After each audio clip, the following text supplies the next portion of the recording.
Good evening. My name is Aisha Chugtai, and I'm the chair of the Budget Committee. I'm going to call to order our adjourned committee meeting for Monday, September 23rd, 2024.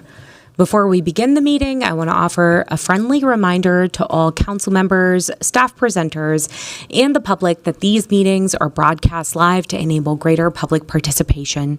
These broadcasts include real-time captioning as a further method to increase the accessibility of our proceedings to the community. Therefore, all speakers need to be mindful of the rate of their speech so that our captioners can fully capture and transcribe all comments for the broadcast.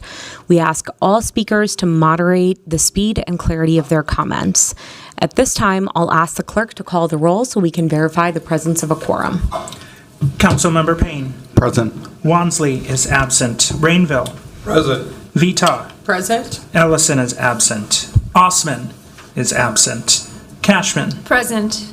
Jenkins is absent. Chavez. Present. Chowdhury. Present. Palmisano. Present. Vice Chair Koski. Present. Chair Chugtai. Present. There are 9 members present. Let the record reflect that we have a quorum. Colleagues, we have one agenda item today, which is to receive public comments on the mayor's recommended 2025 city budget. Mayor Fry presented his budget on August 14th, providing a proposed fiscal plan for the city's operation in 2025, totaling about $1.88 billion, with an increase to the city's property tax levy of about 8.1%. The Board of Estimate and Taxation met last week and voted to authorize a tax levy of up to 8.3%. A copy of the mayor's recommended budget is posted on the city's website, which is available at minneapolismn.gov/budget. Since the mayor presented his recommended budget, the Budget Committee has begun meeting to receive a series of presentations to examine the details of each department's budget requests. These meetings are available on demand on the city's YouTube channel. Tonight's public hearing is the first of 3 hearings that the City Council will conduct on the proposed 2025 city budget. The Budget Committee will hold a second public hearing on Tuesday, November 12th at 10 o'clock in the morning. Our third and final public hearing, which will be the statutorily required Truth in Taxation hearing, is scheduled for a meeting of the City Council on Tuesday, December 10th, also at 6:05 p.m. And now, before we begin, we will open the floor. Before we begin our public hearing, I'll recognize Budget Director Jane DeSenza, who will provide a brief summary of the proposed budget. Welcome, Ms. DeSenza. Thank you, Council Vice President, Budget Committee members. I'm Jane DeSenza, the Budget Director in Finance and Property Services. I'll be giving just a brief version of my comments from prior council meetings. So the full presentation of the mayor's recommended budget can be found on YouTube on the September 9 Budget Committee. So as the chair noted, the mayor's recommended budget for 2025 is about $1.88 billion for all funds. It increases to $1.90 billion in 2026. And so that is about a 2.86% increase from 2024's adopted budget. While much of that budget is ongoing investments, there are some new budget proposals that are baked into those figures. So those are summarized in the new spending by priority section of the budget book and also on each department's budget book page. There's about $29.5 million in new spending across all funds. $19.3 million of that is in the general fund. There are some offsets built into those budget numbers, so including some state public safety aid, franchise fee revenue that's supporting some of our climate initiatives, and downtown assets fund transfer that is supporting some economic development activity. So that brings the amount that's really impacting the levy down to about $12.1 million. On the revenue side, this budget reflects $1.90 billion in revenues in 2025, which increases up to $1.91 billion in 2026. So this slide shows the many different types of revenues that are coming into the city. Charges for services and sales and taxes are some of the major components. And we can see in orange the dwindling impact of both CARES and ARPA. Those federal stimulus and recovery dollars are sort of coming out of our budget going forward in 25 and 26. So just briefly, I'll breeze through some of the context of this budget in particular. So this is our second time with a biennial budget. So we're trying to think more strategic, long-term planning with the budget. As we've talked about a few times, sales tax revenues have exceeded pre-pandemic levels. So we bottomed out on local sales taxes during the height of COVID at about $51 million of local sales tax revenue, and we hit $100 million last year. And so we're showing some positive outlook in 25 and 26. This budget has a new technology budget proposal process, which is going to allow for more enterprise-wide, holistic assessment and a way for us to avoid duplication across departments. We've been able to expand the capital improvement program, making use of that great AAA bond rating to make sure that we can pave roads, fix bridges, and build the buildings that are required for the settlement agreement. And then in the spring, the Budget Division did pilot a public engagement program with some small groups, and that was a lot of fun, and we hope to expand and deepen those relationships next year.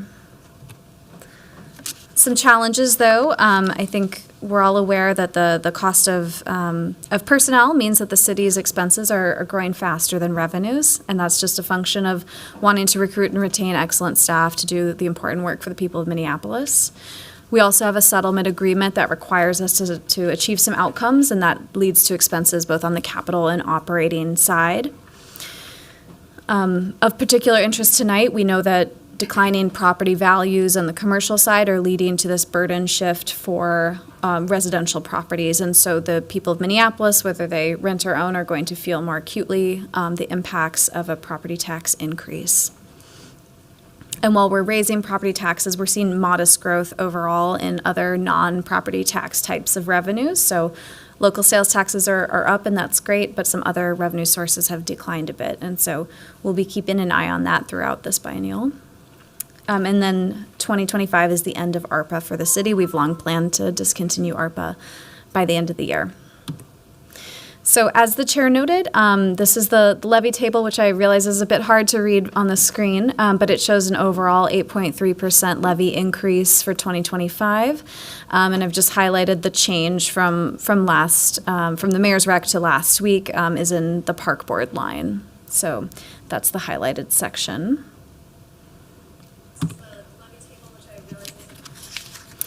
The property tax levy. So this slide summarizes the info that we just went through, and also provides a little bit more context on what that will mean for residents. So just due to shifting property values, people with a median single-family home homesteaded property were likely, even without a levy increase, they would have seen an increase of about $36 in their property taxes. This increase of 8.3% will mean something closer to $214 of an increase for 2025. And the city's assessing department puts together a really excellent levy impact estimator. So if folks are interested in seeing what the impact in their neighborhood will be, this is available. It's linked in the city's city assessor's website, as well as on our budget book. And then very finally, I will just note a couple of budget book sections that might be relevant for folks who are trying to dig in a little bit further. So first, I'd start with the budget in brief, which is in the budget summary section. It's a great overview of all the city spending and revenue context. And then the department sections are likely to be the next place people will want to look for a detailed view of each department's ongoing and proposed work. And with that, I will conclude. Thank you, Director DeSanza. With that, before we proceed to the open public hearing, I want to review a few procedural matters. If you have written comments or materials to submit, please give those to the clerks either outside at the registration table or at the end of the dais to my right-hand side. We also have printed comment forms available at the registration table if you'd like to submit a comment on the proposal and have that included in the public record of this matter. I would also encourage everyone to take advantage of submitting your comments about the budget in other ways. The easiest way to submit your comments and ensure they are added to the public record is to send those to the city website at minneapolismn.gov/public comment. All submitted comments will be included in the public record related to the 2025 city budget. We will be taking speakers in the order that they are registered. If you would like to testify, I invite you to register your name with the clerks at the table in the hallway outside of the chambers. Every speaker should have an assigned number. I will be calling speakers by their number.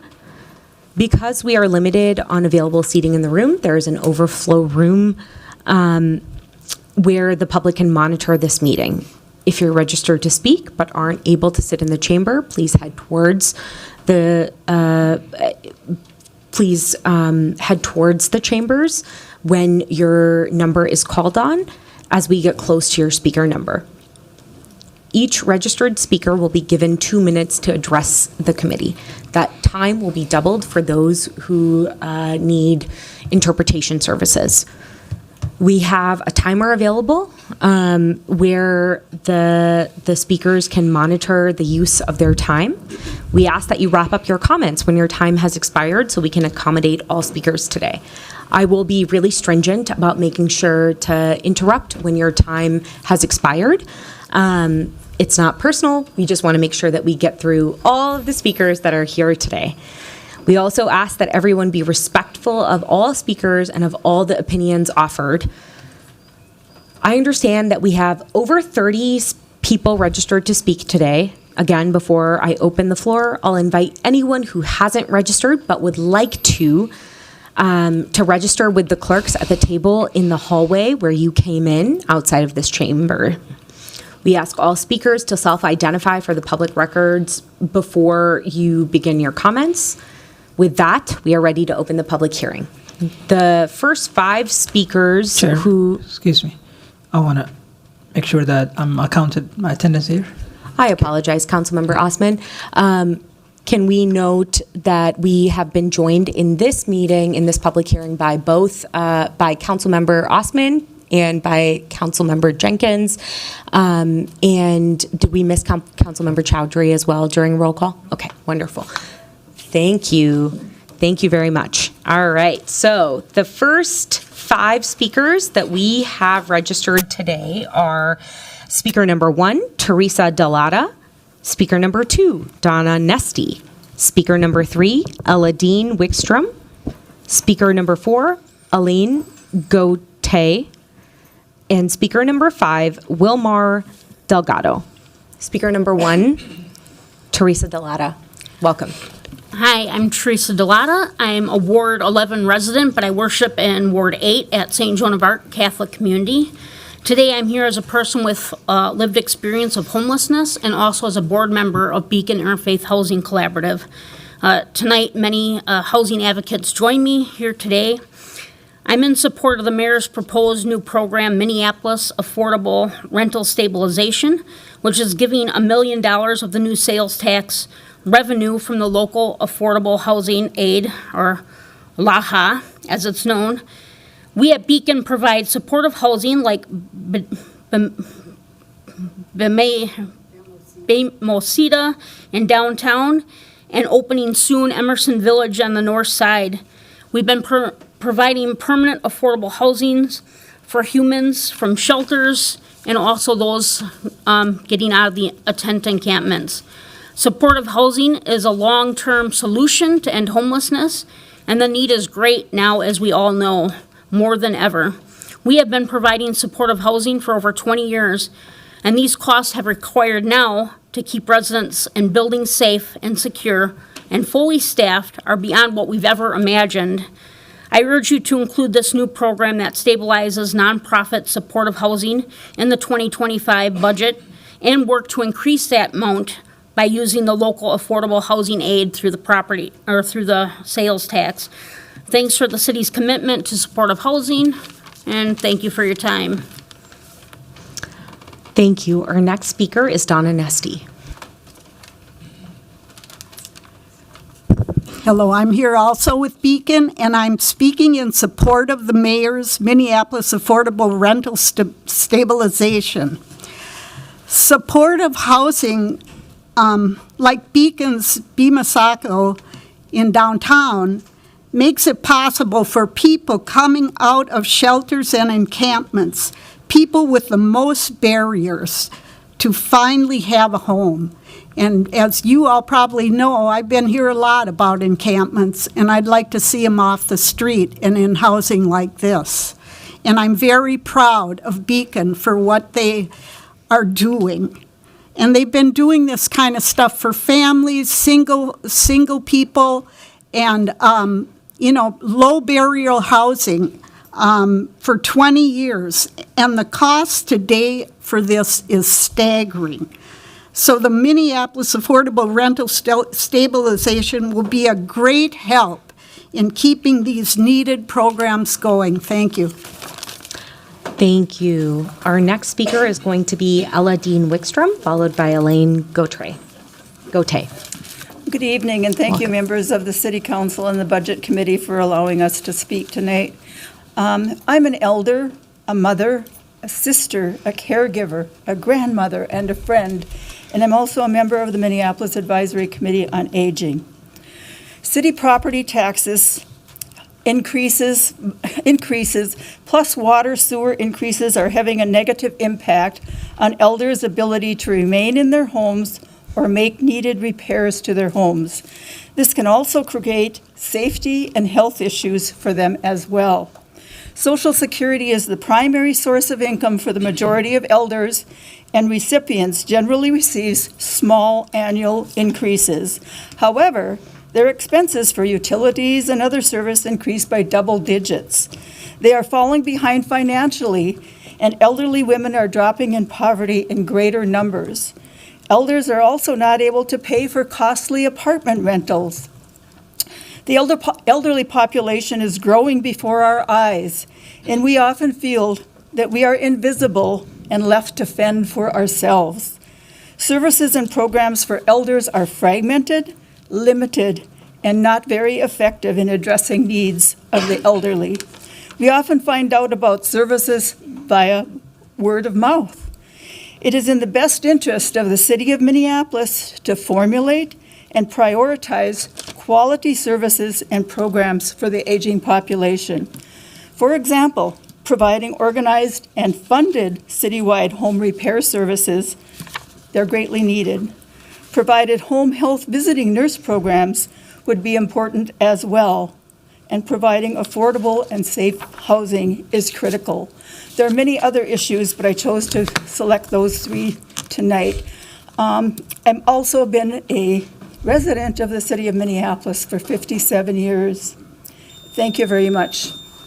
Thank you for offering your comments. Our next 5 speakers will be Elaine Gauthier, followed by Wilmar Delgado, then Russ Adams, then Yves Gramillo, followed by Chrisman Guzman. Welcome. Welcome. Good evening, council members and budget committee. My name is Hélène Gauthier, and I'm a member at large of the Minneapolis Advisory Council on Aging. Thank you for giving me the opportunity to speak today. I just wanted to highlight a couple of items. Minneapolis is a very vibrant, beautiful city, and I believe it is that way in part because of the contributions of our senior communities. Working, volunteering, raising families, and contributing in so many ways. But as we know, times change, tables turn, and those who help build this city may be needing support from us.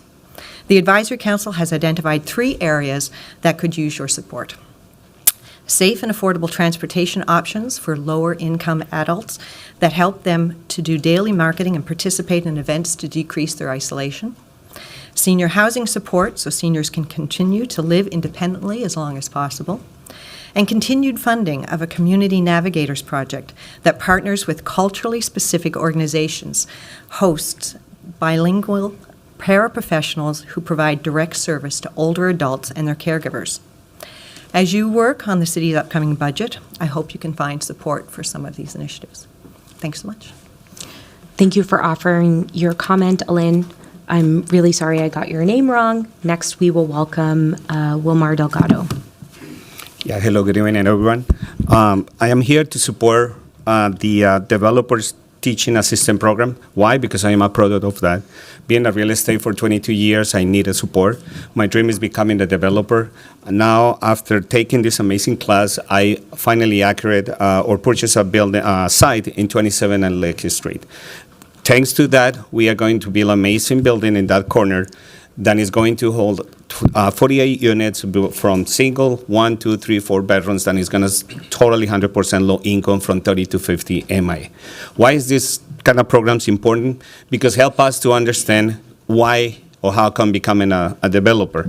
Not having the acknowledgement, we need support from companies that know, or organizations like Redesign that is helping us. We are going to have a Class A building, market rate, as a low-income housing. Why? Because I believe that the people deserve a really nice place to live. We are going to have balconies. We're going to have a really nice building, really well established and well secured with all programs. Thanks to the city help us to understand what is important for them. I'm becoming an emerging developer from South America than I am, not knowing or having an idea how is becoming one. These kind of programs help us with the support and with the acknowledgement to become one and be more fair and help the community where we live and where we are living in. Thank you so much for the support, and I hope that you consider to keep supporting this amazing, amazing program. Okay? Thank you. Thank you. Next, we're going to welcome speaker number 6, Russ Adams. Good evening, Madam Chair, members of the committee. Russ Adams, I'm with the Lake Street Council. We're here to encourage continued investments in small businesses, immigrant-owned, BIPOC-owned businesses, which, as you know, are the driving economic engine of our local economies on commercial corridors like Lake Street and other places. We'll be submitting some comments electronically in a few days that go over multiple programs that we think are benefiting our businesses. Some of these you've heard. Some of you have heard these at our morning mixers. We're excited that we were able to get all 6 of the council members who have Lake Street in their wards to these morning mixers, and we're excited to do more of those this year and next year. The gentleman who just spoke, Wilmar, about the Developers Technical Assistance Program, that's a very important program. We're having trouble finding that in the current budget, and we are trying to find out whether that's discontinued, if it's delayed or not. But I can tell you, you'll hear from another speaker in a little bit, that that's an important program.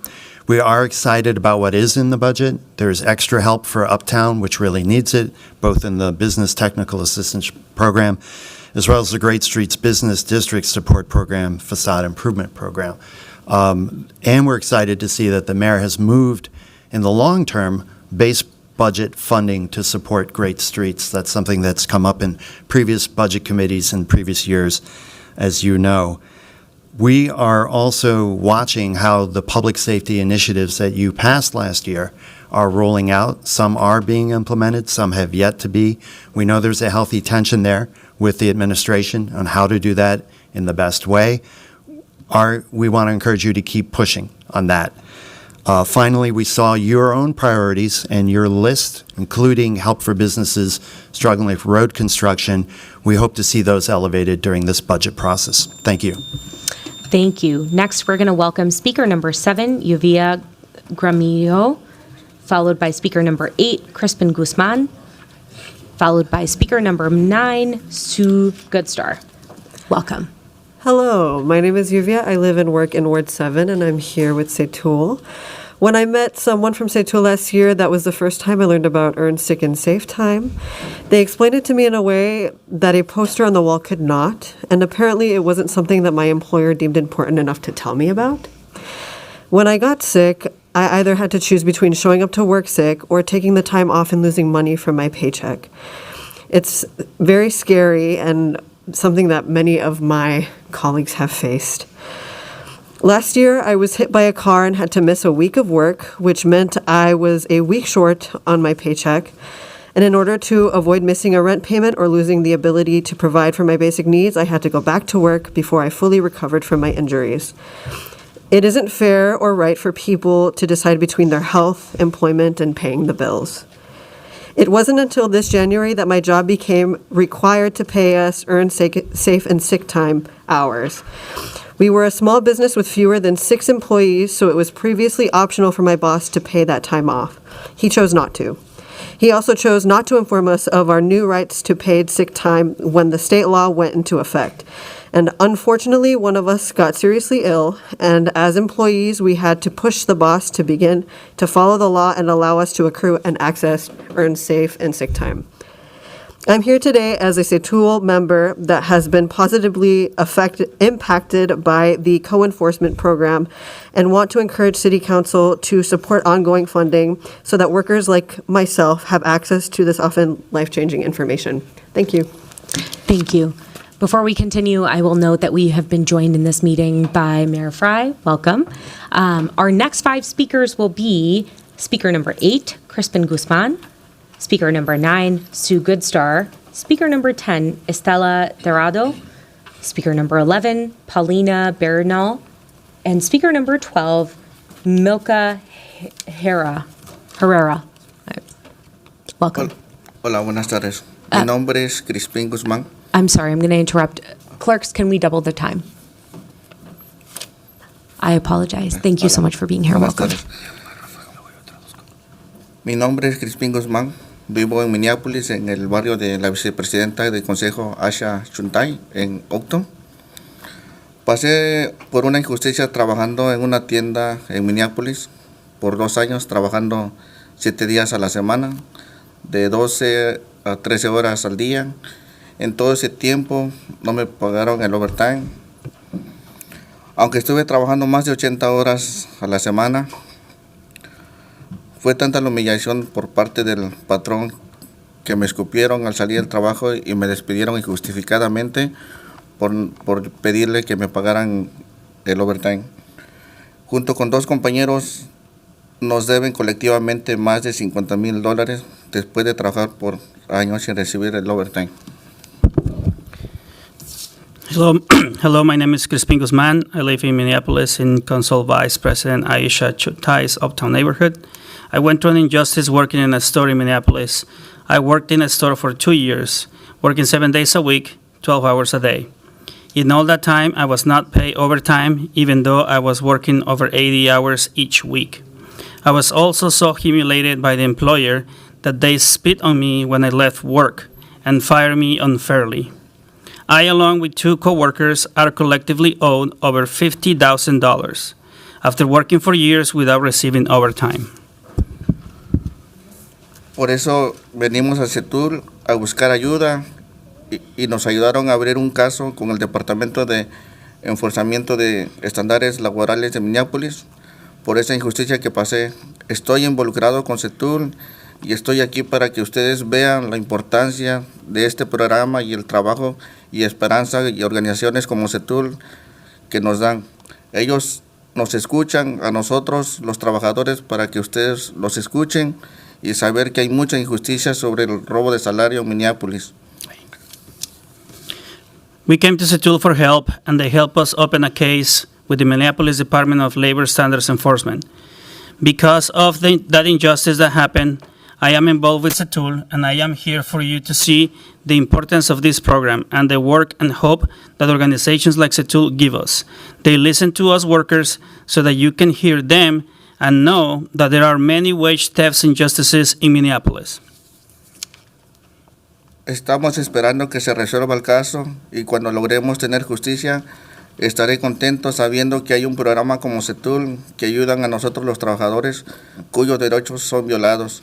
Y voy a compartir los recursos de CETUL con más trabajadores en la comunidad que han sufrido injusticia como la mía para que reciban este apoyo también ellos. Por favor, inviertan esta financiación continua y muchas gracias. We are waiting for them to resolve the case, and when we can get justice, I will be happy knowing that there is a program like CETUL that helps us workers whose rights are violated and I will share Setul's resources with more workers in the community who have suffered injustices like mine so that they can too receive this support. Please invest in this continued funding, and thank you very much. Thank you very much. Next, we will welcome speaker number 9, Sue Goodstar, followed by speaker number 10, Estela Terrado.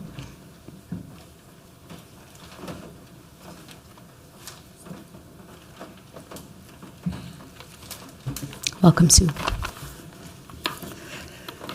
Hello, my name is Sue Goodstar, and I live here in Minneapolis, specifically in Jason's ward in the Phillips neighborhood.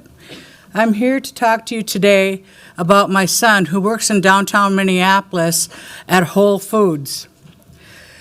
There have been numerous times where he has told me that he could not leave work to go to his sick daughter's doctor's appointments, couldn't stay home with her when she was sick, or couldn't stay home with me when I had back surgery.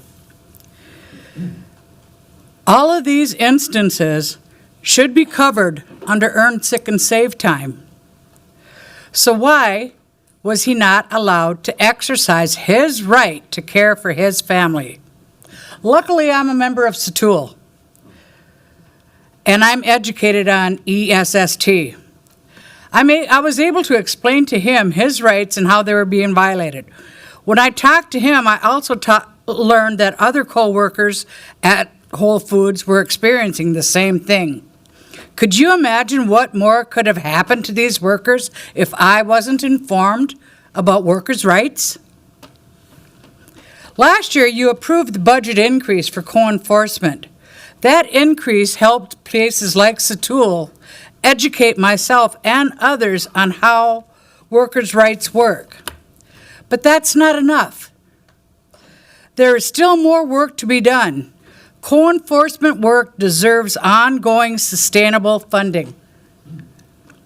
Without council's action, funding for co-enforcement will be cut 75%. I want to live in a city where I don't have to worry about my son's rights being violated. I don't want to imagine what else could happen to these workers when there isn't funding for places like Setul to educate them. Do you? Thank you for your time. Thank you. Next, we will welcome speaker number 10, Estela Terrado.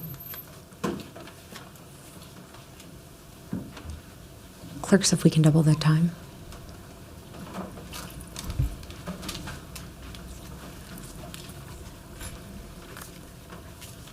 Welcome.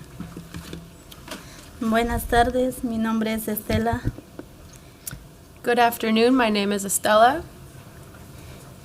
Vivo en Northtown, Minneapolis. Trabajo en un restaurante del downtown y estoy aquí porque quiero agradecer el apoyo y las donaciones que han puesto su dinero en su presupuesto para el programa de enforcimiento.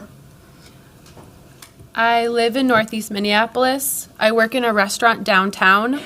I am here because I want to thank you for the support in the past that you have put money in the budget for the co-enforcement program. Gracias a su apoyo, Setul y otras organizaciones en unidad hemos logrado recuperar más de $1 millón en salarios robados. Y desde que comenzó nuestra relación con la ciudad y muchos trabajadores han aprendido sobre los días de enfermedad, pagados y otros derechos.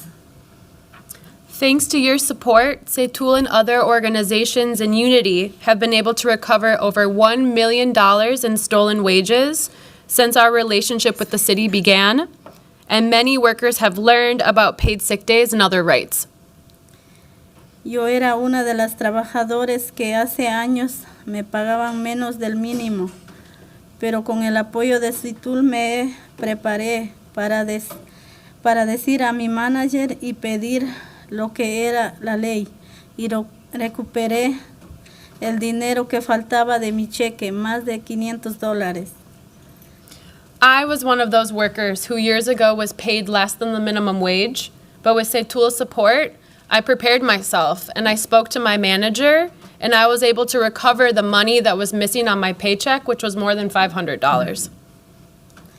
Yo he aprendido a defender mis derechos gracias a CETUL y también aprendí también que tenía derecho a las horas de enfermedades pagadas y por eso estoy aquí. So I have learned to stand up for my rights thanks to CETUL, and I also learned that I was entitled to paid sick time, and that is why I'm here today. Y quiero pedirles que sigan apoyando a este programa y nuestras organizaciones con más dinero a largo plazo para que este programa de derechos puedan ser más sostenibles y así más trabajadores que sigan uniendo y aprendiendo más de sus derechos, especialmente los días enfermos pagados para poder cuidar de la salud. Gracias a su apoyo. So I want to ask you to continue supporting this program and our organizations so there's more money in the long term. This education, this rights education program can be more sustainable with more funding so that more workers can continue to unite, to join, and learn more about their rights, especially paid sick days so that we can actually take care of our health. We thank you for your support, and we count on it. And Freddie, do you want to say anything? No? Thank you. Thank you, Estella. Thank you, Freddie. Next, we will welcome speaker number 11, Paulina Bernal, and after that, I will go over the next 5 speakers.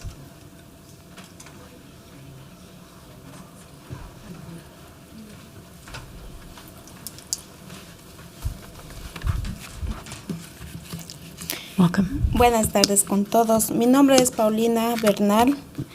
Trabajo cuidando a personas y a niños. Vivo aquí en Minneapolis y he participado en muchas marchas de CETUL.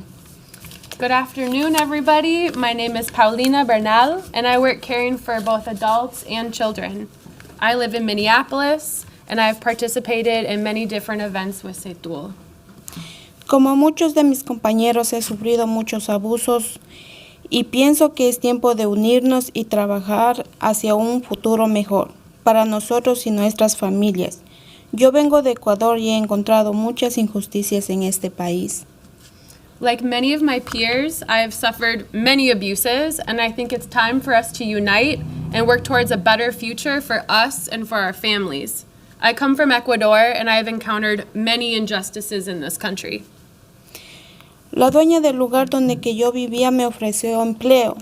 Me pidió cuidar a su hijo desde las 4 de la mañana hasta las 11 de la noche y a la vez limpiar la casa. Todo eso por $20 al día.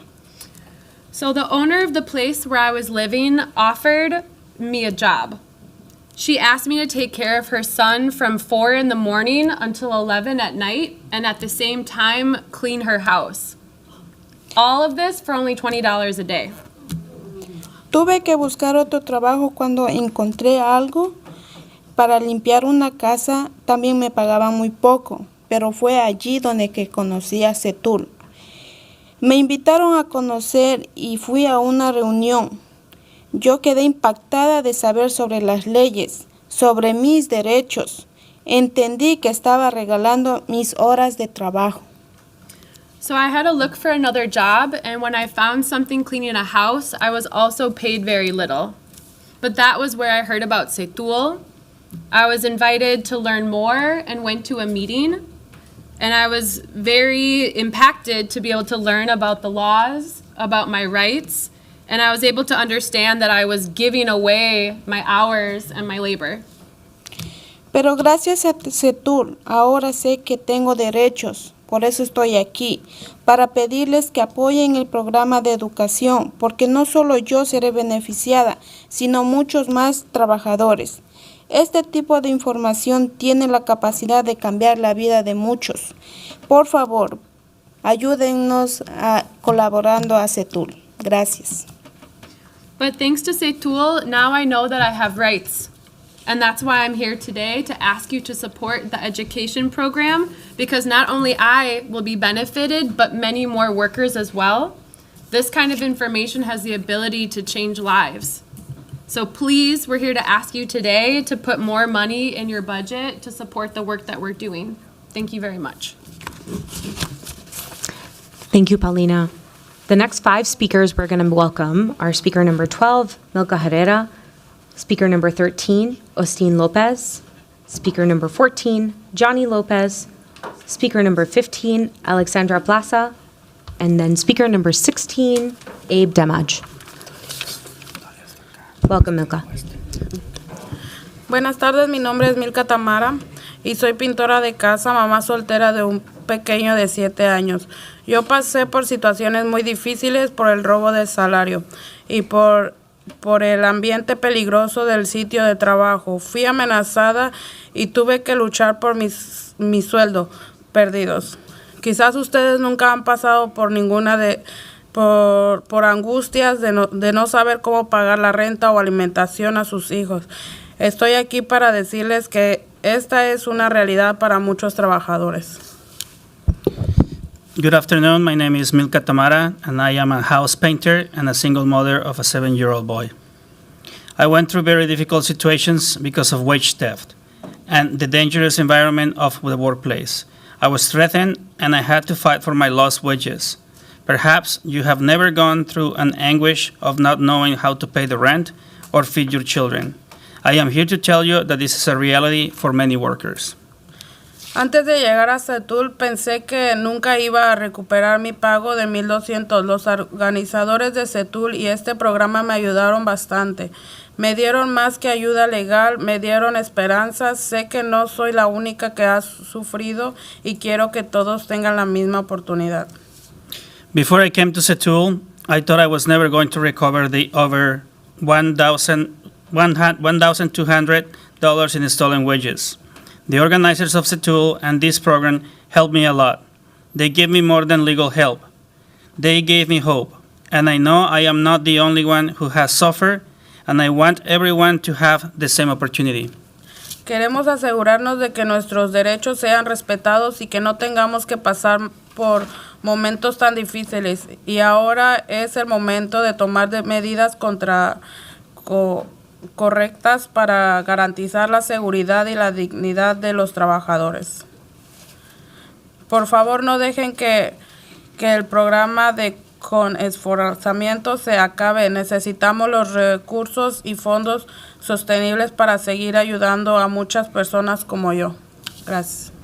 We want to make sure that our rights are respected and that we don't have to go through such difficult times. Now is the time to take concrete steps to ensure the safety and dignity of workers. Please don't let the co-enforcement program end.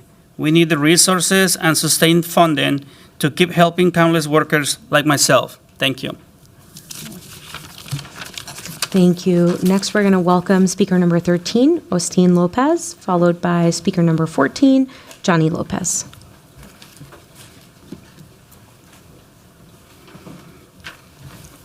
Welcome, Ostin.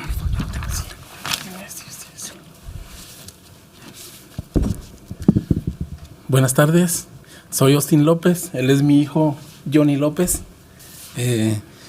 Mi nombre es Ostin López, estoy aquí como miembro de CETUL. Yo llegué a CETUL por robo de salario, estaba trabajando en pintura en un proyecto aquí en Minneapolis y hubo un jefe que me despidió sin ninguna razón, me debía dinero los días trabajados, el cual no me quería pagar. Por medio de una familia yo supe de CETUL y conocí a María Pérez de CETUL y ella me explicó cuál era el procedimiento y los pasos correctos para poder reclamar este pago. Mismo que ella me acompañó a hablar con este jefe indicándole sobre el abuso que estaba cometiendo hacia mi persona y que eran los procesos que iban a tomar para que pagara.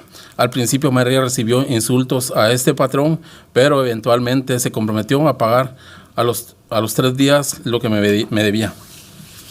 Hello, my name is Ostin Lopez, and this is my son, Johnny Lopez. I am a member of CETUL. I came to CETUL for wage theft. I was working in painting on a project here in Minneapolis, and there was a boss who fired me for no reason. He owed me money for days worked, which he didn't want to pay me. I met Maria at CETUL, and she explained to me the procedure and the correct steps to take in order to claim this payment. She accompanied me to talk to the boss, telling them about the abuses that she was committing against me and the processes they were going to take to get me to pay. At first, Maria was insulted by this boss, but eventually she agreed to pay the 3 days she owed me.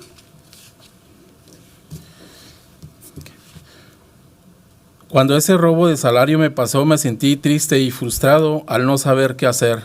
No tenía una orientación de a quién acudir para que esta paga se realizara. Yo tenía nada más 2 meses de estar en Estados Unidos y aunque era muy poco la cantidad, solamente eran $300, es algo que yo podía tener para comprar alimento para mis hijos y mandar dinero para mi esposa ya que estaba enferma. When that wage day happened, I felt sad and frustrated, not knowing what to do. I had no guidance on where to go to get this payment made. I had only been in the United States for 2 months, and although the amount was very little, only $300, it was something I could use to afford buy food for my children and send money to my wife because she was sick at the time. Fue por el apoyo que encontré a CETUL que me hice miembro. Conozco otros compañeros que han sufrido robo de salario también, que siguen en la lucha en la lucha tratando de lograr que las compañías les paguen. Lo que he aprendido de CETUL trato de compartirlos con mis compañeros de construcción para que podamos defendernos. It was because of the support I found at CETUL that I became a member. I know that of other colleagues who have suffered wage theft as well, who are still struggling to trying to get the companies to pay them. What I have learned here at CETUL, I try to share with my fellow construction workers so that we can stand up for ourselves. Muchas personas necesitan saber cuáles son las leyes y derechos que tenemos. No importa su estatus legal aquí en el país. CETUL es un lugar en que si queremos aprender de cómo defendernos o a quién acudir, si hay robo de salario o otros problemas en el trabajo. Estoy aquí para pedir que la ciudad continúe invirtiendo en el programa de coenforzamiento y que no recorten fondos el año que viene. La inversión en este programa ayudará a un montón de personas aquí en Minneapolis. A lot of people need to know what the laws are and what rights we have, no matter what their legal status is here in the country. CETUL is a place where we can learn how to defend ourselves or who to go there if there is wage theft or other problems on the job. Thank you. Thank you. Next, we're going to welcome Johnny Lopez. Wonderful. We both were covered. Okay. Excellent. All right. Next, we're going to welcome Alexandra Plaza, followed by speaker number 16, Abe Demaj.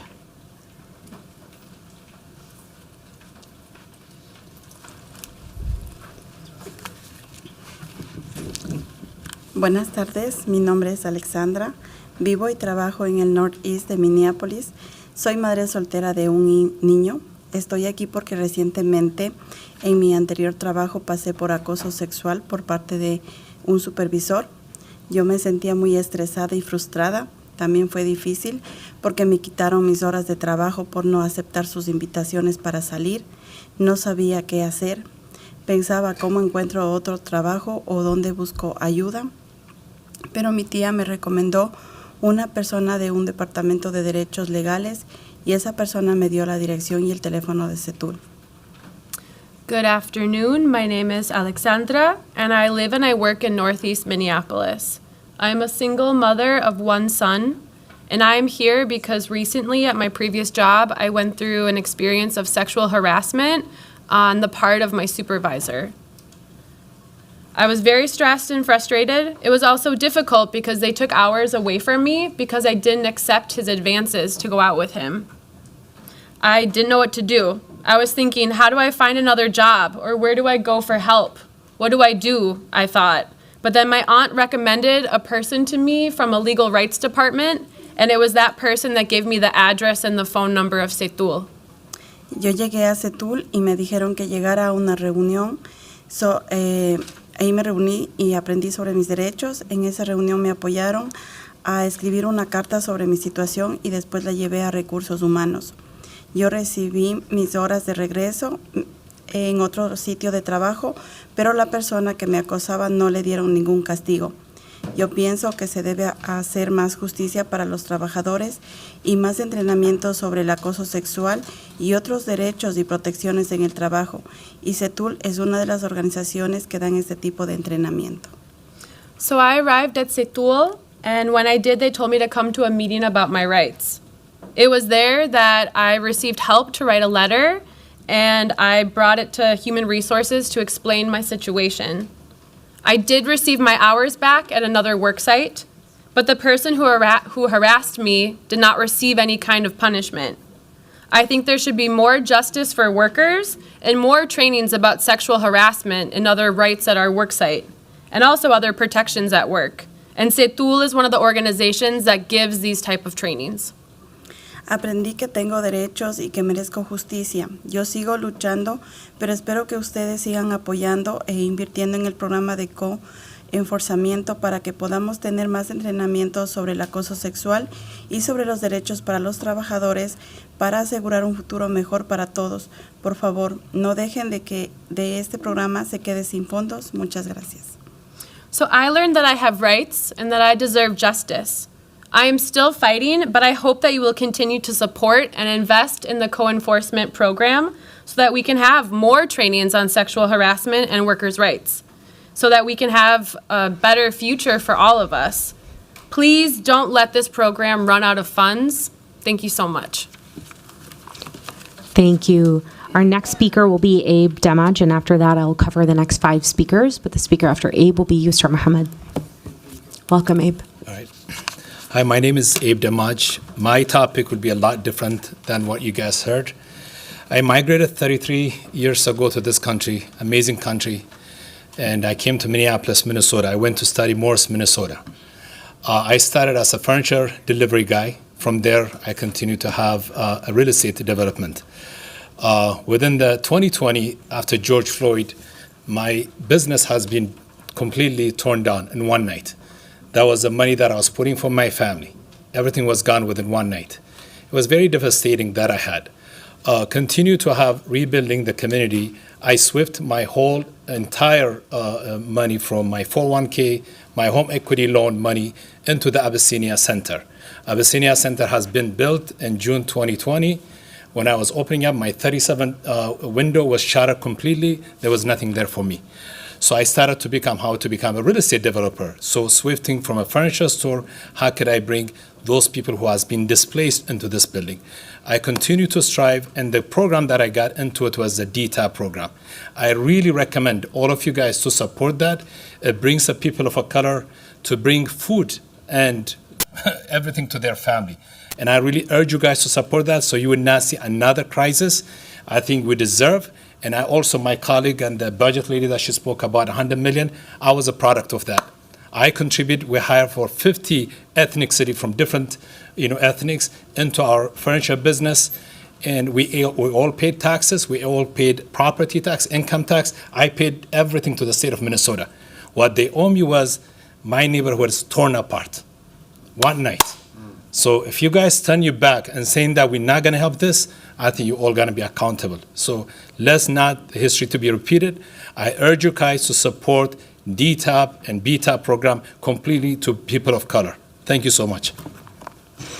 Thank you. The next 5 speakers we're going to hear from will be speaker number 17, Yusra Muhammad, speaker number 18, Sherry Stouffer, speaker number 19, Maria Palacios, speaker number 20, Tate Hornoff, speaker number 21, Lisa Boyd. Welcome, Yusra. Thank you for having me. Hello, council members. The story that you heard from Abe is many stories that you'll hear across Minneapolis and Lake Street. Again, my name is Yusra Mahmoud. I am from Lake Street Council. I'm a business advisor. I've also worked in the corridor for over 8 years. I've studied here. I grew up here. So I am a product of my environment. We are pleased that the base budget extends funding for BTAP over the next funding cycles with an allocation of $200,000 a year, and we appreciate the one-time boost in the budget for BTAP services for the Uptown area. So just as DTAP, BTAP is something that we also urge our council members to continue to support. As the mayor's budget documents note, and this is something that we fully agree with, that without additional funding, significantly fewer entrepreneurs and small businesses will be able to receive services funded by BTAP in 2025. BTAP has been an extremely successful program in providing resources for entrepreneurs in Minneapolis, starting new businesses as well as the extending the service capacity of vital community organizations.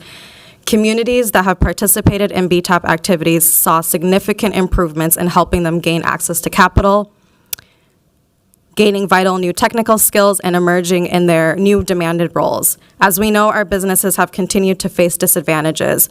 We hear stories such as the one that we just heard, that the disparities daily in the small businesses here on Lake Street is something that they will continue to be facing if we do not continue to support them with these services. The impacts of the pandemic and the unrest continue to be felt. The customers served by this proposal are primarily new entrepreneurs and small business owners who have been here historically. In 2023, 86% of BTAP recipients were BIPOC. BTAP providers included businesses, associations, community development corporations, and professional service providers such as ours. Thank you. Thank you, Ms. Mahmoud. Next, we'll welcome speaker number 18, Sherry Stouffer. Welcome. Thank you, and I appreciate the opportunity to share comments on housing stability. My name is Sherry Stouffer. I am a member of Plymouth Congregational Church, and I'm a ward of, Ward 13. And I'm here to advocate for supportive housing because, very simply, I believe everyone needs a home and should have a home. It's not a privilege, it's a right.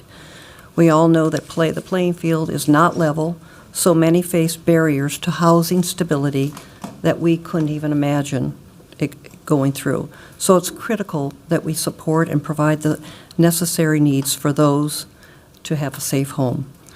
I'm grateful to see all the housing advocates here tonight. I'm with Beacon Interfaith Collaborative and have been for 20 years as a volunteer in many capacities because they get the job right. In fact, I was with them when it used to be called Plymouth Church Neighborhood Foundation. I'm speaking in support of the mayor's new proposed program, Minneapolis Affordable Rental Stabilization. Supportive housing, like Great River Landing and Emerson, the new one that'll be opening soon, provide permanent homes for those who face so many obstacles. It's a long-term solution to homelessness that's critical to the health of our city. But the costs, as we all know, are exorbitant. I remember when we started our first project at Plymouth Neighborhood Foundation called Lydia, and the costs back then were so different than what they are now. We're facing so much more in terms of many areas, but primarily the 24-hour security alone. I hope you will not only include the new program that stabilizes supportive housing in your 2025 budget, but more importantly, increase it. The future of our city, I think, depends on it. Thank you. Thank you. Next, we're going to welcome speaker number 19, Maria Palacios, and then followed by speaker number 20, Tate Horniff. Clerks, if we... Wonderful, you're on it. Welcome. Muy buenas tardes a todos. Mi nombre es María Palacios, soy mamá soltera y vivo en el Distrito 8 de Minneapolis. Actualmente tengo que sostener 2 trabajos. Tengo que mantener 2 trabajos para sacar adelante a mis niños. Good evening, everybody. My name is Maria Palacios, and I am a single mom living in Ward 8 of Minneapolis. I currently work 2 restaurant jobs in the city. And I've had to hold down more than 1 job so that my kids can have a fighting chance moving forward. Los problemas laborales me afectan económicamente y personalmente. Nunca he recibido un entrenamiento pagado en mi trabajo. Creo que es necesario que nos entrenen para saber de nuestros derechos y valorar organización. Y la organización de CETUL es la que nos ha enseñado a que tenemos derechos también nosotros, siendo la... ¿Cómo se dice?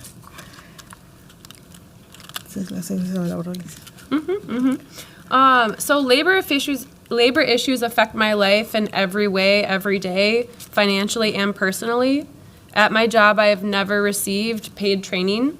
We feel that training is important because it helps us become more aware of our rights in the workplace. And that's why we value organizations like CETUL that inform and educate us on very fundamental and key issues. Me parece que ninguno de mis trabajos sigue la ley de los días de enfermedad pagados. Completamente, en uno de mis trabajos me han pedido que lleve un papel del doctor por solo un día, y en otro me han pedido que busque un reemplazo para que me cubra mi turno. Y creo que eso eso está prohibido por la ley, no que uno tenga que buscar su reemplazo. Yep. So it seems to me that neither of my jobs follow the paid sick days law completely. At one, they erase our hours at the end of the year, and another one, we have been required to bring a doctor's note if we're sick for just one day, and also that we need to find someone to cover the shift ourselves. Neither of those things are correct according to the law, and I wouldn't know about this without the support of organizations. Dice, son los trabajadores como yo que experimentamos más frecuentemente las situaciones de violaciones de derechos, los que vivimos con bajo salario, los de tiempo parcial y color, latinos, negros. Además, las mujeres igualmente somos las personas que tenemos menos acceso a la información y recursos sobre nuestros derechos laborales. So it's workers like me who most frequently experience situations of violations of our rights, as low-wage workers, as part-time workers, as workers of color, Black, Latino workers, and also as women. We are also the people who have the least access to information and resources about our labor rights. Dice, yo quiero que todos seamos tratados con respeto y igualdad y que tengamos voz. Sí, sigue. Una manera de lo que esto es trabajar colectivamente en una organización. El año pasado, 500 trabajadores participaron en los talleres sobre los derechos que tenemos que seguir avanzando. Así que por eso estamos aquí hoy para pedir que So I want us all to be treated with respect and equality and to have a voice. One way to achieve this is that we work collectively in an organization. Last year, 500 workers participated in rights workshops, and we need to keep moving forward, not backwards, and this is how we do it. We're here today to ask that you continue to invest support and money in programs like this to strengthen our rights. Thank you. Thank you. Thank you very much. Next, we're going to welcome Tate Hornoff. After that, I'll cover the next 5 speakers, but the person who will be testifying after Tate is Lisa Boyd. Welcome. Good evening. My name is Tate Hornoff, and I'm an organizer at CETUL, and I live in Ward 8. My job is educating workers about their rights and empowering them to take action. I'm concerned about funding for the co-enforcement program. You just heard many powerful stories about the program's real impact on people's lives. But according to the mayor's budget proposal, the funding for this program will be cut by 75% of the current funding level. Could you imagine the devastating impact this would have on thousands of low-wage workers across the city? Historically, the co-enforcement partnership has recovered over $1.7 million in stolen wages. Just last year alone, because of the city's increased investment in co-enforcement, community partners CETUL, ROC, and NJP recovered over $100,000 in wages owed to Minneapolis workers and trained over 500 workers across hundreds of workplaces throughout the city. All of our outreach focuses on low-wage industries and communities that are most likely to experience workplace violations. Women, immigrants, and Black and brown workers are most likely to be victims of wage theft and experience violations of earned sick and safe time. If the city is committed to working towards racial justice, part of that commitment has to be investing in programs that provide critical information, resources, and support to Black and brown workers. We are proud of this partnership with the city and grateful for the support the council has shown in passing one-time budget amendments over the last several years. And workers shouldn't have to show up here every year to fight for sustainable budget for this critical and successful work. We hope this year will be the year that the city will find a path for ongoing sustainable funding. Thank you for your time. Thank you for your testimony, Tate. We will next hear from Lisa Boyd, and then the 5 speakers after that will be speaker number 22, Laura Perez, speaker number 23, Isabella Rodriguez, speaker number 24, Byron Richard, speaker number 25, Emily Kirkfold, and speaker number 26, Damla Ertan. Welcome. Thank you. Good evening, and thank you to the Budget Committee for the opportunity to speak tonight. My name is Lisa Boyd. I live in Ward 12, but I'm here tonight as the staff for a new collaborative known as Lake Street Alignment. We are made up of stakeholders from many different sectors all along the corridor.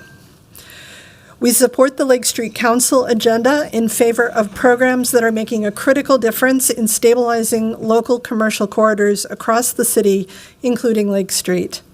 Programs such as a permanent funding source for the city's Business District Support Program and Facade Improvement Program, sustained funding for BTAP, new and continued investments into public safety approaches for Lake Street businesses and anyone who is using the corridor, support for business districts recovering from large road construction projects, and as we heard from Mr. Damaj, recovering from other impacts as well. And lastly, continued investment in the Developers Technical Assistance Program, DTAP, an effort that is creating career pathways for new commercial developers of color. We also support Councilmember Chava's resolution on Lake Street Cultural District Safety Services for funding within the Neighborhood Safety Department to reduce violence in the Lake Street Cultural District from Pillsbury to Cedar, and along Lake Street from Cedar Avenue to Hiawatha, and along Lake Street from Pillsbury to Lindale. Thank you. But there's also a need for transparency, simplification, and above all, cooperation across these enterprises. In addition to thoughtful policy proposals for business support and community safety, we need the assurance of the departments they are affecting are actually capable of follow-through. We expect you to listen to city departments and staff about their capacity, and the city council and the mayor's office to work together on these initiatives. Thank you. Thank you. Thank you. Next, we're going to welcome speaker number 22, Laura Perez.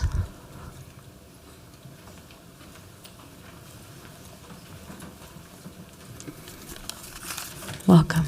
Sí, hola, buenas noches. Mi nombre es Laura Pérez. Vivo en el barrio Córcora. Hello, my name is Laura Perez, and I live in the neighborhood of Corcoran. Estoy aquí porque necesitamos que pongan dentro de sus presupuestos de $100,000 para un estudio para viviendas sociales. I am here because we are in need for the budget to have a $100,000 for a study on social housing. Esto nos permitirá mejorar viviendas dignas, asequibles y que todas las familias y cualquier persona que pueda tener una vivienda. This will allow for better housing, dignable housing, equitable housing, and that every family and anybody can have a house. Estamos en crisis y no podemos seguir así. Como madre no debo permitir pensar si pago la renta o tengo comida en mi mesa. This needs to end, and we can no longer live like this. As a mother, I cannot allow myself to think I either pay the rent or put food on the table. Thank you. No, Y pedimos que nos escuchen y que pongan de nuestras necesidades para seguir vivienda en situaciones difíciles para nuestras comunidades. We ask that you listen to us and that you hear and understand our necessities, because we can no longer continue with this type of housing, this type of situations, this type of struggle in our communities. Como familias con desalojos, donde no encuentran un lugar donde vivir, donde no hay suficientes trabajos y eso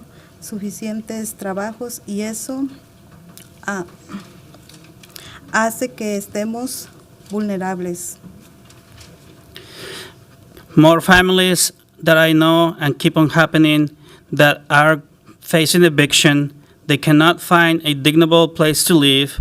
There is not enough jobs and the wages are low.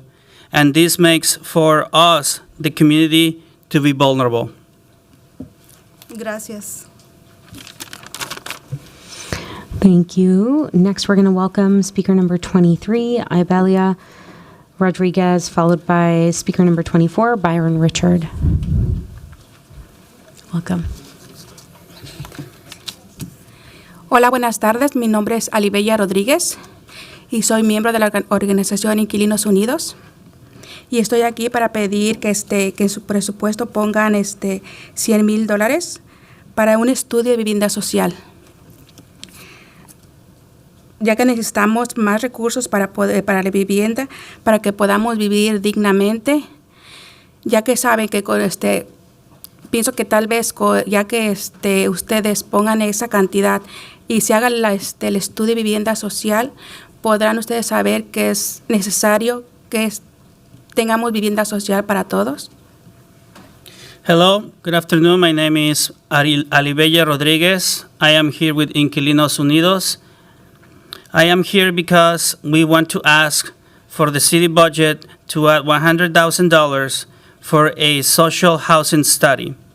This is a necessity because we need more resources to make sure that there is dignified housing, because we can no longer live like this. We want to have dignity in the place that we live, and also it has to be accessible and equitable. And this is something that we're asking for dignity for us all. Ya que como saben, ahorita como está en la situación, es muy difícil tener viviendas dignas. Y también los altos precios que hay hoy en día, no podemos acceder a viviendas dignas para nuestras familias y tenemos que ir a lugares que no son muy adecuados para nuestros hijos. As you may know, due to the current situation, it is very difficult to find dignified housing. As you may know also, the cost of living, the cost of renting is too high for some of us. It is sometimes very, very difficult not only to find housing, but also to find dignified housing for us and our children.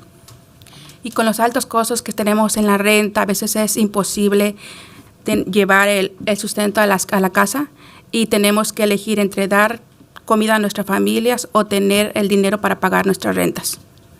And as you may also know, because the rent prices keep on going up, it is becoming a very difficult situation for us every day to make the very difficult decision of choosing to keep the money for rent or to put food on the table for our children. Es por eso que estamos pidiendo que pongan en su presupuesto los $100,000 para que se haga el estudio, ya que es necesario para que ustedes mismos se den cuenta la necesidad que tiene la comunidad. And these are some of the other reasons that we're asking for this $100,000 for this housing study to be added. Not only because it's needed in the community, but also because it will prove to you, it will show you how much it is needed in our community. Y muchas gracias por su tiempo y ojalá y pongan se pongan la mano en el corazón y que puedan poner ese dinero que se necesita para hacer posible el estudio. Gracias. I would like to thank you for your time, but I would also like you to think about this, put your hand in your heart, and think about adding the $100,000 of this study, because it will be very helpful for the equitable housing in this city. Thank you. Thank you. Next, we're going to welcome speaker number 24, Byron Richard, followed by speaker number 25, Emily Kirkfold. Welcome. Good evening. It's good to be here. Council members, mayor, other neighbors, I'm here to speak in, my name is Byron. I'm from Ward 11. I'm here to speak in support of the work of the Minneapolis Advisory Committee on Aging. A recent letter to the mayor describes the uncertain status of 3 service areas important to seniors, and they include $50,000 for transportation needed by seniors, $250,000 in ARPA funding for community navigators, and $810,000 for senior housing code abatement and repairs. I want to urge the mayor and council to work to find alternative funding streams to support the current revenue. And part of that, I hope, will be a negotiation of a franchise fee that will make it possible to actually do the work of retrofitting the whole city to meet our climate goals. I support a budget that supports the future of our multi-generational, income-diverse, racially diverse, gender-inclusive community. Thank you for your work. Thank you. We're next going to welcome speaker number 25, Emily Kirkfold, followed by speaker number 26, Damla Ertan. Welcome. Hi. Hello, Council Chair Chuck Tai and members of the committee. My name is Emily Kirkfold, and I am a Minneapolis resident and an employee with Twin Cities Habitat for Humanity.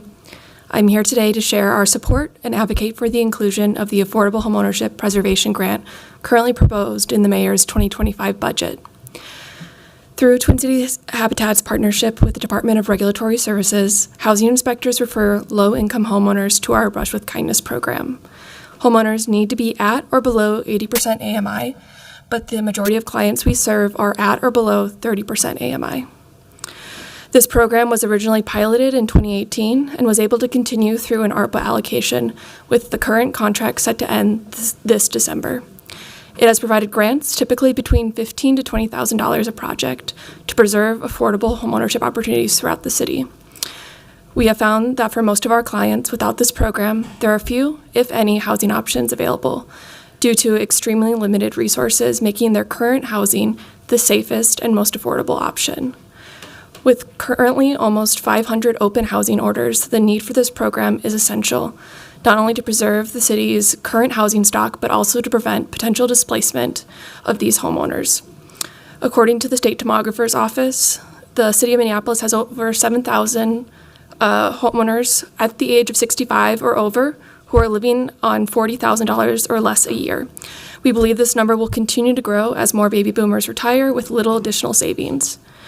Currently, the program's proposed funding level is at $100,000 in one-time funding, but we hope the City Council supports us in increasing this amount to $295,000 of ongoing funding so that we can continue to expand on our work and demonstrate the success of this partnership. Thank you. Thank you. Next, we're going to welcome Damla Ertan, and once Damla is through with her comments, I will go over the next 5 speakers, the first of which will be Jesse Mortensen. Welcome. Hello, my name is Damla Ertan, and I'm the president of the Uptown Community Coalition, which is a nonprofit organization representing Wards 7 and 10. I also own and operate a business in Minneapolis. I appreciate Mayor Frye's budget focus on affordable housing and public safety. However, I want to address the economic development section of the budget. While the intention is clear, small business support continues to rely on programs like the Ownership and Opportunity Fund, match-based facade improvement grants, and business loans, which are notable but often inaccessible for businesses in neighborhoods like mine in Uptown, still recovering from the pandemic and infrastructure disruptions. I respectfully propose an alternative, a non-match-based grant program funded by a modest citywide tax increase modeled after the City of St. Paul's STAR grant program. This would provide direct, equitable financial support specifically designed to meet immediate business needs and promote growth. Considering the city is developing a biennial budget, it is essential that the foundation for this grant program be included in the 2025 budget. By acting now, we can ensure small businesses receive timely and equitable support that addresses their immediate challenges. Implementing this program next year will allow businesses to stabilize, make capital improvements to their establishments, and strengthen the entire city's economic vitality and sustainability. A full proposal has been submitted by my organization digitally. Thank you for your time. Thank you, Damla. The next 5 speakers we're going to hear from are Jesse Mortensen, speaker number 27, speaker number 28, Brenda, speaker number 29, Laura Sanchez, speaker number 30, Filiberto Onofre, speaker number 31, Mary Tyler. Thank you. Welcome, Jesse. Thank you very much. Hey, everybody. I'm here to urge the council to support a housing first policy in Minneapolis. And I want to link it to safety. I live in Corcoran, 2 blocks south of Lake and Hiawatha. And it's funny to me because I've met a lot of people in the city who believe that if we simply hire more cops, pay more cops more, crime will go down, even though the data is way more complicated than that. But I've met very few people who know that in the country of Finland, they have, through government action, effectively eliminated the conditions that force people to live on the streets. Street homelessness is almost gone in the country of Finland. And they've done this by adopting a housing first policy. And for me, I know that's going to be a big ask, right? Finland's a country with a social democratic tradition, right? Housing is expensive. How are we going to do that? It might be too big for Minneapolis to take on. But if you think that is too expensive, I want you to look at my neighborhood and think about all of the tens of millions of dollars across government agencies and levels of government that have invested at Lake and Hiawatha. And yet here we are years after the pandemic, and that location is really unsafe. It's really unsafe for the people who are hanging out there, living there, people who are unhoused there. All that investment is not serving them well, is not serving their safety needs well. The homeless camp evictions that I've seen in numerous camps around my neighborhood, and a mile around where I live, have just moved people around. That's not solving the problem either. So we're spending money so that people who are unhoused are not being served, are not safe, and residents living around these areas are not feeling safe either, right? Like, I got people close to me who are like, I'm not going to that train station. So I'm asking for leadership on this council for a housing first policy, because that has demonstrated an ability to create safety in a way that's enduring, that changes people's lives.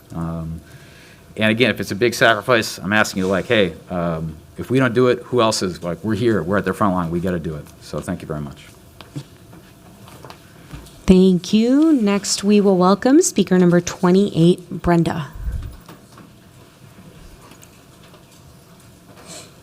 Clerks, if we can note the time change. Thank you. Welcome, Brenda. Welcome, Taylor. Buenas noches, mi nombre es Gerania, no soy Brenda. Brenda tuvo una cita del doctor, se la cambiaron para hoy y no pudo llegar, pero ella escribió un testimonio. So my name is Hiranya. Brenda wanted to be here, but she had a doctor's appointment that got changed at the last minute, but she had written a testimony, so I'm going to read it for her today. Y voy a leer lo que ella quiere que sepan, ¿verdad? Mi nombre es Brenda, trabajo en el downtown en el área de la comida y vivo en el noreste de Minneapolis. So I'm going to read it as she wrote it today.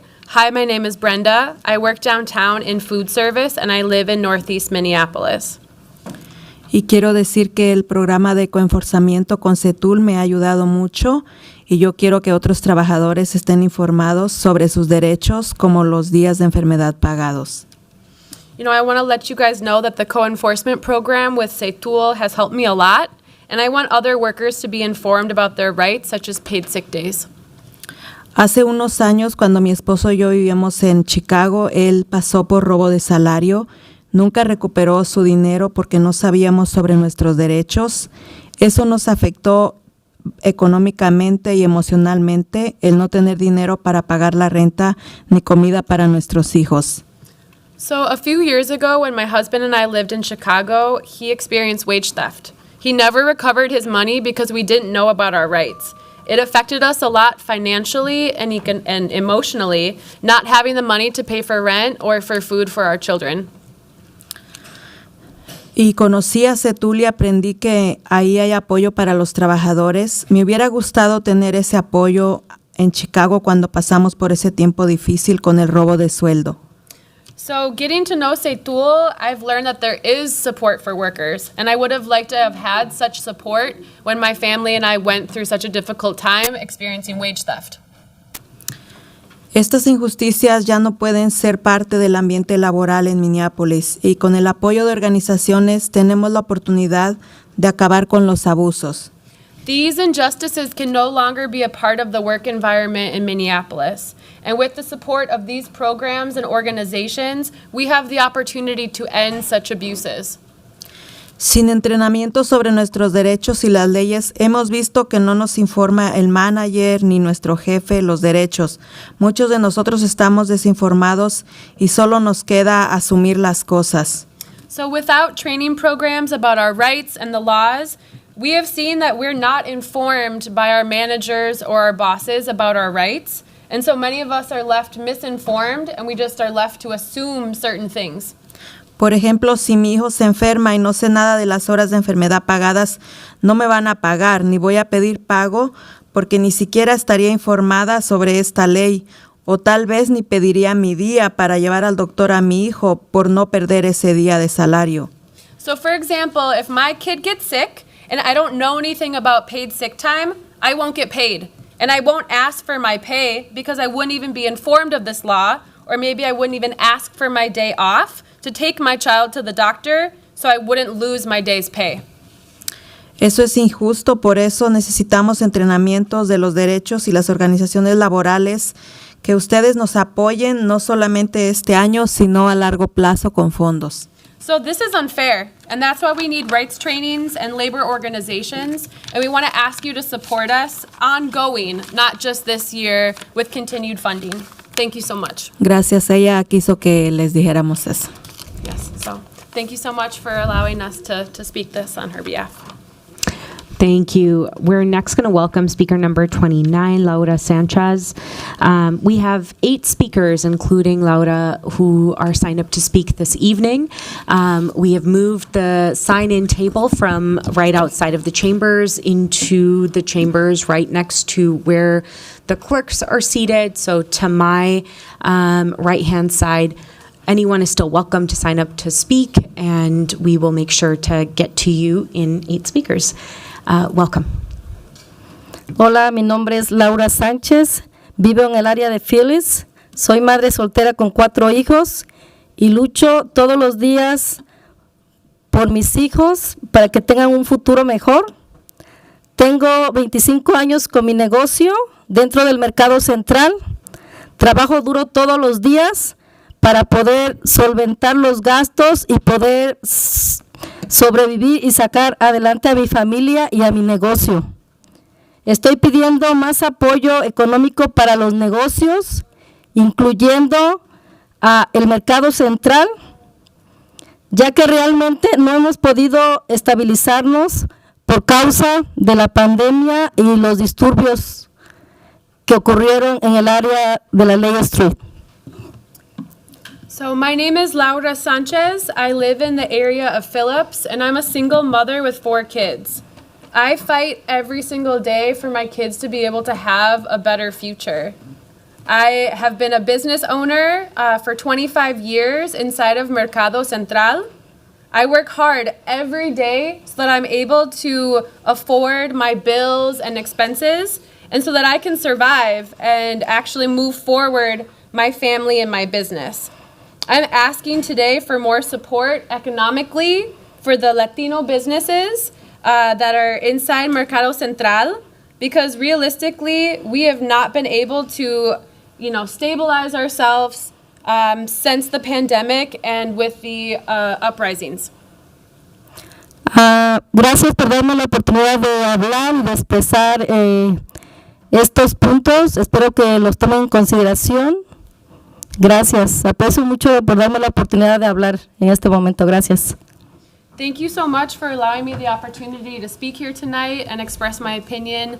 And thank you again for taking my cause into consideration. Thank you so much. Thank you. Next, we will welcome speaker number 30, Filiberto Onofre, followed by speaker number 31, Mercy Tyler. Igualmente. Buenas tardes a todos. Mi nombre es Filiberto Onofre. Soy un pequeño empresario, dueño de casa y líder de mi bloque de esta ciudad. Hoy me presento ante ustedes con un corazón lleno de esperanza, pero también con la necesidad de alzar mi voz en nombre de tantos que como yo luchan día a día para sostener a nuestras familias y nuestras comunidades. Primero quiero pedirles firmemente no al aumento de impuestos a las propiedades. Para muchos de nosotros, los pequeños propietarios y los pequeños dueños de casa, cada dólar cuenta. Ya enfrentamos costos elevados en nuestros hogares y negocios y aún aumento más, no podremos resistir y tener estabilidad. Esto puede afectar a nuestros negocios igualmente que a nuestra comunidad, que depende de nosotros. Segundo, necesitamos más programas para apoyar los pequeños negocios latinos, pero sin intermediarios.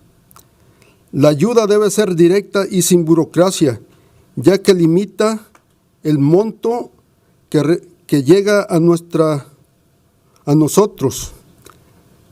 Cada centavo cuenta. Cuando intentamos mantener nuestras puertas abiertas, crear empleos y aportar a esta ciudad que tanto amamos. Por último, es urgente la creación de más programas de préstamos de emergencia. Hoy día, cuando enfrentamos con una emergencia, es casi imposible obtener un préstamo rápido que pueda hacer una diferencia entre seguir adelante o cerrar para siempre.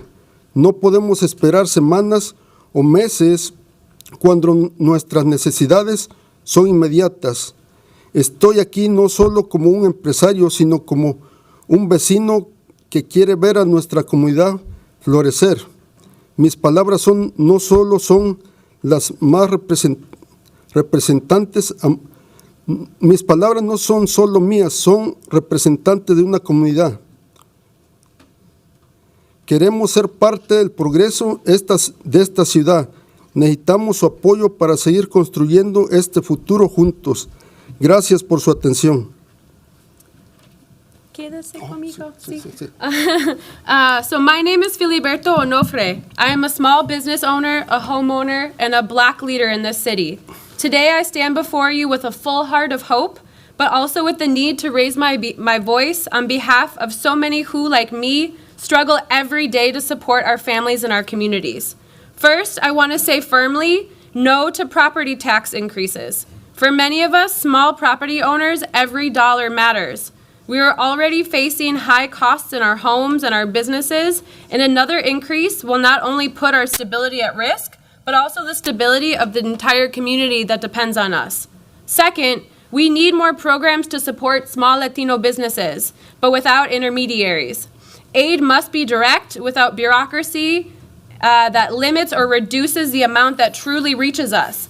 Every penny counts when we are trying to keep our doors open, create jobs, and contribute to the city that we love so much. Finally, it is urgent to create more emergency loan programs. Today, when we face an emergency, it is nearly impossible to get a quick loan that can make the difference between moving forward or closing our doors forever. We cannot wait weeks or months when our needs are immediate. I am here not just as a business owner, but also as a neighbor who wants to see our community thrive. My words are not just my own. They represent many who are not here today, but feel the same way that I do. We want to be part of the city's progress, but we need your support to continue building that future together. Thank you. Thank you so much. Next, we're going to welcome Mercy Tyler, followed by speaker number 32, Jamie Schweisnittel.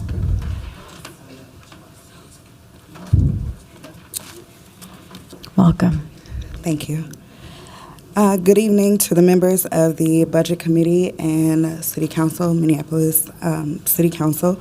My name is Mercy Tyler, and I'm here on behalf of Community Partnership. I'm here as the Community Partnership Manager at Partnership and Property Commercial Land Trust.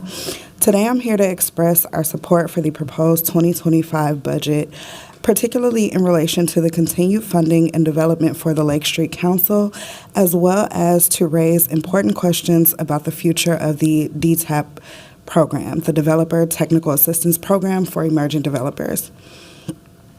The Lake Street Council has played a pivotal role in fostering economic development, supporting small businesses, and revitalizing one of the most culturally diverse areas in our city.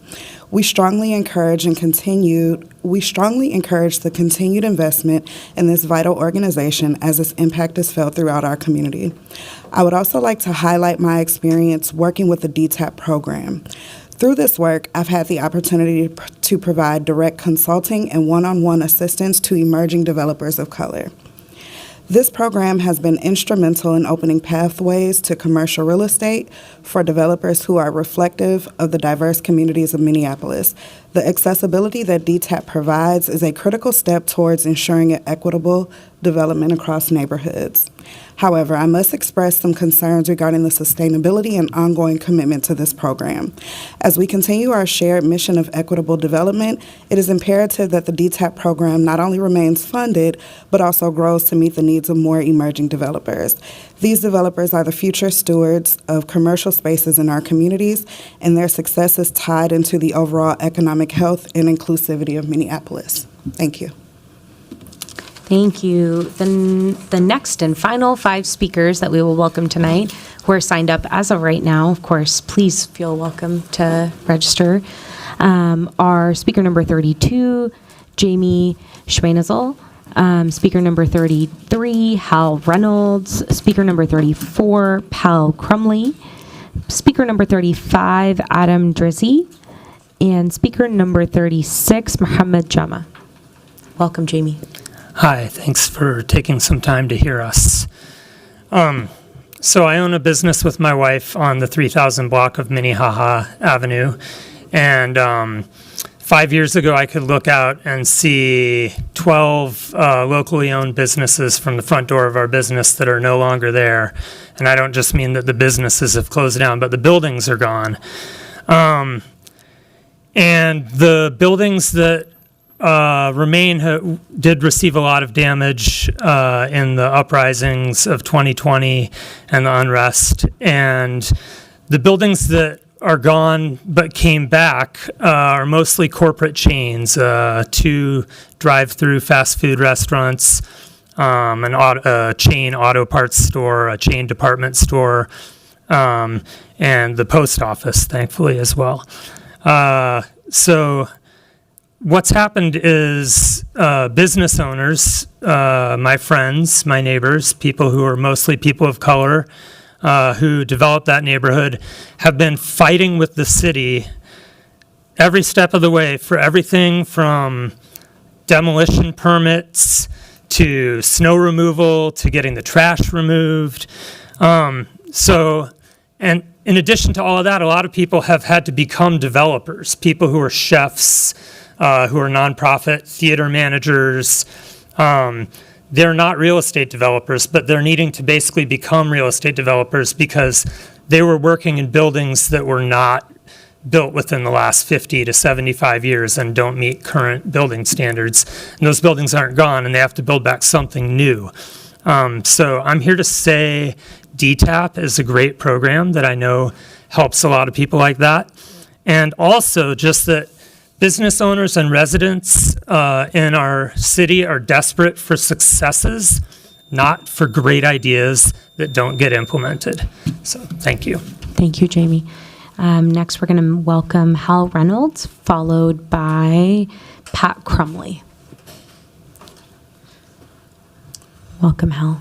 Thank you. Hello, everybody. I'm here on behalf of Beacon, as well as Fellowship Missionary Baptist Church. I recently joined Beacon as a board member and got an opportunity to visit their Vista 44 location, which recently opened up, and I'm working with Fellowship to support us joining the new location that will be coming on board here soon with Beacon in North Minneapolis. What I wanted to share today is the impact of supportive housing on top of affordable housing and the deep impact it makes in community. Getting to see it firsthand, I was moved, I was inspired but not just because there was support right inside the buildings to help our residents, because this support wasn't Beacon, but it was partners that Beacon brought in that knew the community deeply and authentically to support them. These were partners that wanted to truly make the impact outside of just the building, but also in the community.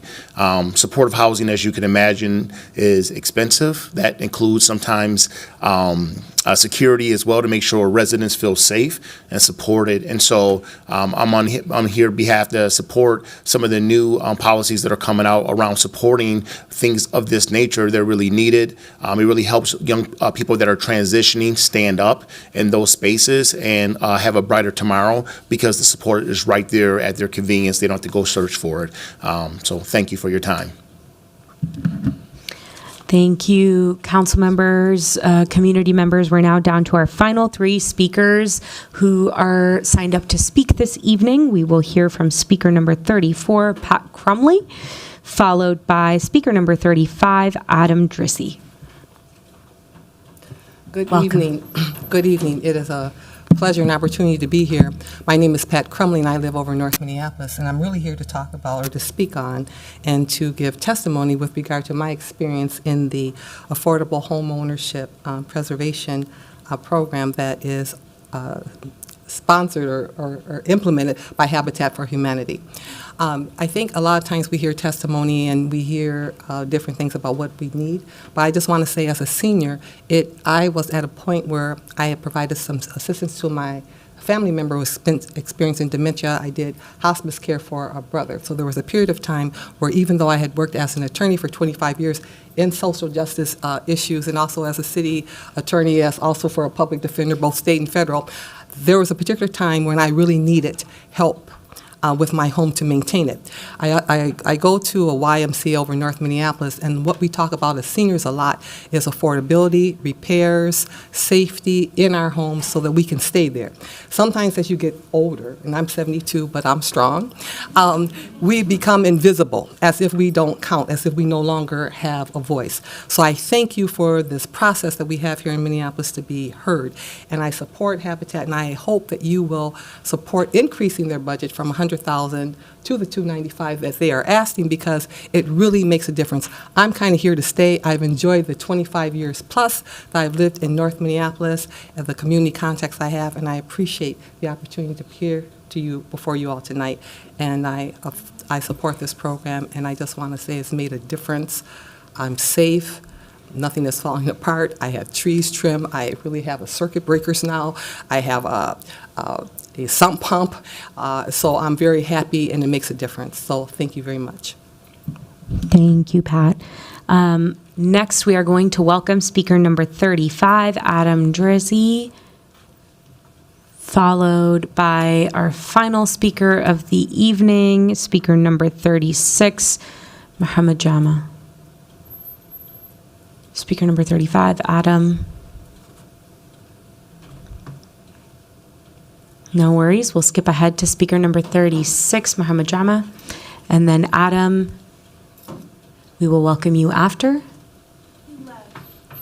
Adam left. Wonderful. Thank you for letting us know. Welcome, sir. Hey, how y'all doing? Good afternoon. First, I'd just like to thank you for giving me the opportunity to talk to you guys here. I'm standing in front of you as a husband, a father, and a community member, also a commercial tenant of the South Whittier community off of West Lake Street, which I was told it's not in your budgets ever. So I'm going to start off by saying please include us, and I'm going to give you reasons and stats of why we should be included. Currently, we lead the city of Minneapolis in shootings and homicides. We're at 27 just this summer, not the whole year, just this summer. Also, that's the total of last year. We see 9. Total of last year, 9 to just 27 this summer. Also, from 2019, we were at 3. Think about it. There's a lot of urgency that's going on here right now. From 3 to 27, just within one summer. Also, we'd like to talk about how you guys could help us right now. We love to be included in your budget, and I understand this meeting is about the budget, but currently there's urgency that's needed from the community, from tenants, as community members, as commercial tenants. We need police presence, we need cameras, we need lighting, we need safety. I have kids, I'm a father, right?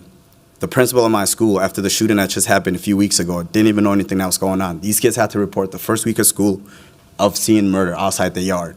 We truly need lighting, we truly need police presence, we truly need gun spotters, and we really need you guys to act urgently, currently. As far as it comes down to your budgeting, we would love to get engaged in your meetings. We would love to be invited to your meetings. We have over 800 commercial attendants. I'm speaking for the East African community that's based out of West Lake Street, specifically from Grand, Pillsbury, Pleasant, and Blaisdell.